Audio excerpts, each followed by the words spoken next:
That's a leasehold. So you have, for that period, you have temporary ownership of that land by way of lease. That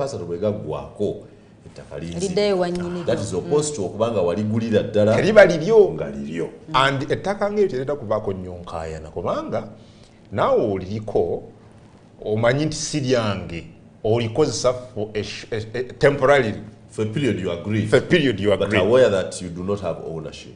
What we have witnessed in recent times is attempts by those with leaseholds on land wanting to steal the land and own. What you say, child? And it is over a long period of time. Yes. For example, is where you together 49 years. 49 years, yes.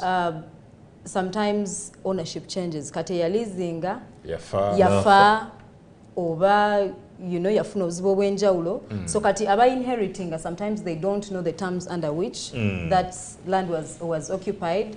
So kati nze ndowooza era byonna biva mu butamanya. Kati naye bwe tutegeera land tenure system nga bw'onnyonnyodde nti waliwo eya liizi ebeera bw'eti abantu ne baba nga balina that information. But about information tebagirina. They do not have that information. Yes. Fine. Yes. So you've said let's go to the other one. The other one is freehold. Customary is where you own land by way of succession, but in a communal matter. No takali achika chaffe, takali yaffe ng'ekika. Yes. Fenna abafa abala ne basigalawo. So obwannannyini buli ku ffe fenna it is. Tewali clear owner. Tewaba administration. But for particular people nti muli baakika ekyo because eryo communal land, that communal land system. Nti ng'eki fenna nga ekyalo. This is ours, but Neribeerako administration. Nti gundi, for example, yalina rights. For example, ab'ekika ky'embogo babeera n'ettaka kitegeeza nti omukulu w'ekika ky'embogo yalina ye custodian w'ettaka eryo. Not necessarily the owner. Talina buyinza butundako oba butransferringa ownership.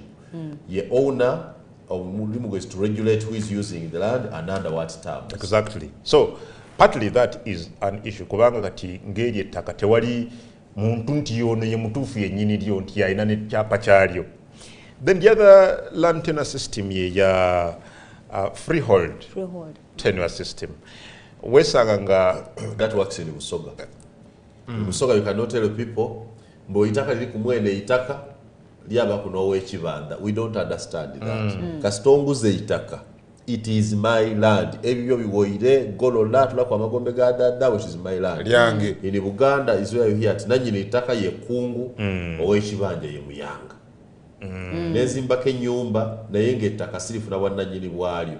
Ne mmalako emyaka 4 n'omulala naye nga abaana ne basikira bakulidde awo bamanyi wano waffe abe bagenda okusanga eventually nti kunguyira ndiro ebisinga okuleeta Uganda ife tulina bakambwe nakuwa esente tukabiri nize mwene itaka nize nakuwa ku kibandira yuwo wala kutwalenga kagwire.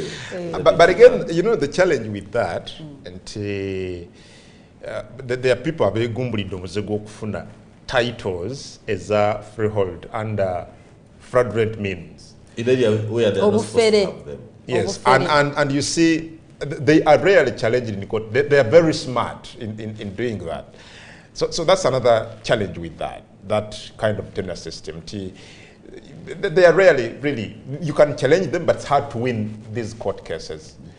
Yeah, maybe the other system here, Mairo land. Banji bajagala, bajogerako nnyo. Naye ina issues nayo. Mairo land eri Buganda wokka I think. Oba naye Bunyoro, some areas in Bunyoro. And Mairo land means that abagabana ettaka ng'omuzungu aligaba. Basigaza ettaka eryo nga lyabwe nga bwe baali bawa nti abaddamu bonna okusengako obusenzi musengako musigala muli basenze naye nannyini ettaka remains the original owner to whom land was allocated under the 1900 agreement. Kati eryo lirina basically ebizibu bibiri. Ekisooka waliwo ekizibu kye bayita ba absentee landlords. Tebaliiwo ate be bannannyini ttaka ne be bannannyini. Yes. Number 2, jjukira ssemateeka wa Uganda ayogera ku kuwa obusuulu. Yes. Naye kati waliwo ba landlords nga waali naye ng'obusuulu bw'omuwa Buganda agamba butono. etteeka ligga nti osobola ogenda mu kooti oba osobola oditwala ku but ggombolola. Mr. Museveni naye okusetting olukumi was derogatory. It was abusive. This government, you know, Mr. Museveni is double-faced.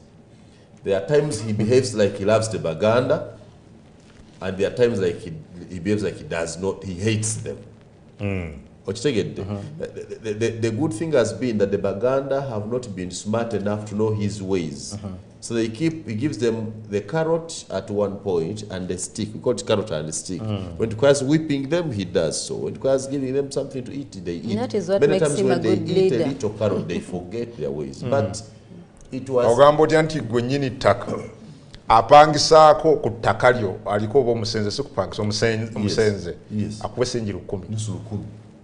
Yeah, that was abuse. It was derogatory. It was intended to demean the Musulu as a factor that Uganda considers important. It was intended to deny them revenue and income. It was intended to create space and leeway for the Baganda who had acquired land here and were suffering at the bay of the Maryland owners. But it was kwali kubajereka bujerezi, kwali kivumo, and it was...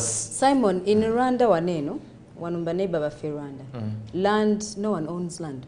Land is the property of the state. So if you have any transactions, if you need... so where do I build my home?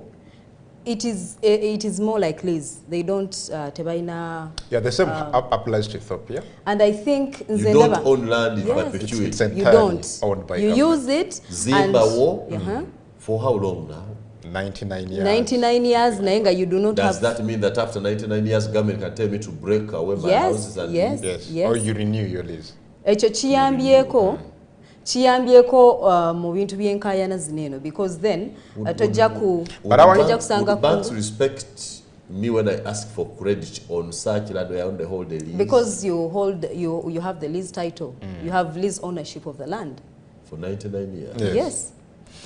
And so your estate can succeed such an investment, but you see, you're protected by the state. Okay, but now, for me, what is that one actually is the major cause of problems we have today is rampant evictions ku bantu. Maryland. Generally, kutaka lyonna. We need to be asking. Yes, to the contrary, I believe that the Maryland system has preserved land in Uganda better than in the other areas. But it is in Uganda where we have the biggest cases. By the way, in northern Uganda and Western Nile, where land is communally owned. Yes. Because here the land is communally owned, the elders tell you what to do, build there. Yes. Build wherever you want, but you don't sell, you don't transfer.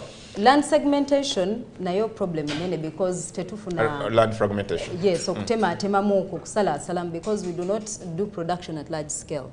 Sango nainawo 50 by 100 ye, or nainawo 1 acre, and that is why the president keeps saying we cannot do agriculture at large scale, because we own small pieces. small pieces. Kati wogenda nga wanumba naffe Kenya, as you're crossing. When you cross the borders and go into Kenya, you'll see large shambas of maize, large shambas. Nga evanga wanonegenda all the way to Jinja. Nga that is owned by a family or a group of people that have come together to do agriculture, and that has helped. As we wind up, I entirely think the land problem in Uganda starts with Mr. Museveni and ends with him. If this government was serious, they would have spent money, much of the money that they are stealing. I believe if I were president today, I would order for universal registration of land ownership throughout the country. That there is no single piece of land in this country that is not registered and whose owner is not known. So you do it like you're doing like the national census. No, but you see, you're forgetting. Who owns land, registers, and after that registration, Simon, government has data and records about every piece of land and who owns it. You're forgetting one key issue on that. Ekimu ku bizibu government ekulembera Mwami Museveni kyesinga okusanga leero ye lack of trust from the people of Uganda. Tulabyeko ebintu bingi ebizze bikolebwa nga bina good intentions. Naye abantu babi passivinga ebirina ill motives. So the registration could perhaps be good, but I doubt whether it will receive a positive reception from the people. If it's massive, given the lack of trust they have nationwide and universal in government, and everybody knows that tomorrow surveyors are coming to map out our land on village A. But we have a Let whole everybody be ministry available of and present for them. We have a whole piece. ministry of We'll lands get something. that has They will the not duty cooperate. to do the registration, A and we minister of believe lands under Mr. Museveni cannot work. I bet- What I'm saying that if I were president, these good plans I'm talking about can only work if I am president. Simon, before we break off, let me bring your attention ku bye tuzze tulabako. Ani agoba abantu ku mataka? Abanene Bajja nani? abanene bawa. ne mundu. Emundu zaani? State. Government. Yes, it's a state. Yes. So you expect the same state. Abantu bagoba kutaka bani. Kuba government. So Simon, you expect muna Uganda okolagana ne government ku land registration nga abagobye ekyalo kiramba bakuumye basirikale ab'amagye ne police, because we've seen it. And that's our abuse of our uniform, by the way. We find the soldiers there, basanga mu byali waffe tebalina bye bakola. Omusirikale ye bamukomandi. Omusirikale akolera ku order. Omusirikale tusaba munenya akolera ku order bamuga nti kati tukwagala wano, this is your point of duty. Togenda kuvaawo.